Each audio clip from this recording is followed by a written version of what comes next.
qaar ka mid ah taageerayaasha xisbiga mucaaradka ee wadani ayaa maanta oo ku beegnayd maalintii u dambeysay ololaha xisbiga wadani waxay ka baxeen xisbigaasi iyagoo si weyn uga qayb qaatay barnaamijka wadani oo ka furfuro Burco oo magaalada Burco ka bilaabay xildhibaan Mubaarak Yuusuf Cilmi Bidhe oo ka mid ah guddida kaambeynka xisbiga Kulmiye ee gobolka Togdheer. barnaamijkan ayaa ahaa mid lagu xoojinayo taageerada xisbiga Kulmiye waxaana ka hadlay dhalinyaradii ka soo digaroogtay xisbiga wadani oo sheegay inay codkooda siinayaan xisbiga Kulmiye.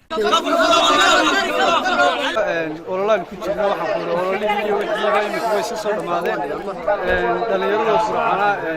imika waxa weeye waa wada Kulmiye mar hadii ololihii dhamaado wadanna saasana ku tuurno waanu ka tagnay waanu ka dareemay xisbiga ka dhabtaayna ee Burco u mideysnayn waanu soo xidhnay waa Kulmiye ma assalaamu alaykum wadanna salaamayna waxa leeyahay marka isku wadanahay laakiin koon ka digarootay waxaan Kulmiye waxaan leeyahay imika waxaan codanaya Kulmiye codanaya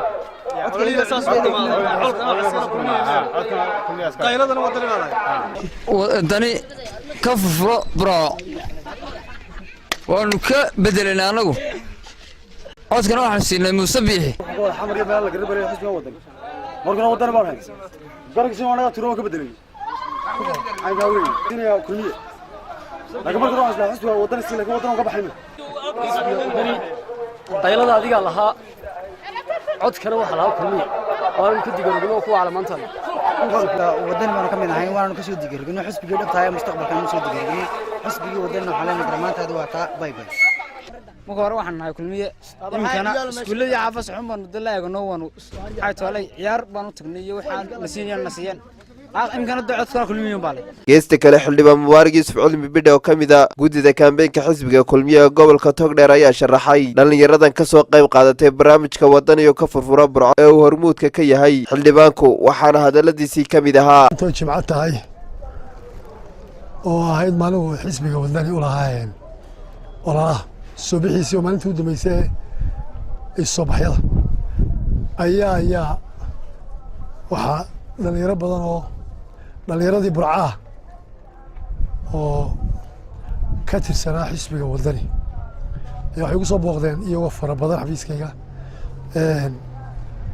oo dhalinyaradii gobolkeeda labeenta ahayd waxay runtii iyaga laftooda rabitaankooda ka yimi inaan maaragtay siiyo agabkan ay sitaan wadani inay bedelaan kuwii Kulmiye siito hadalkooda iyo oraahdooda idinka arki doona laakiin barnaamijkii aanu bilownay maanta ay ahaa wadaniyow ka furfuro Burco ayaa hordhiciisii intan yahay in dhalinyarada gobolku ay yihiin wada Kulmiye intan la socotay tirsanayaana ay sidii horeba ay ugu sheegeen inay ka cunayeen fartana Muuse Biixi iyo Kulmiye inay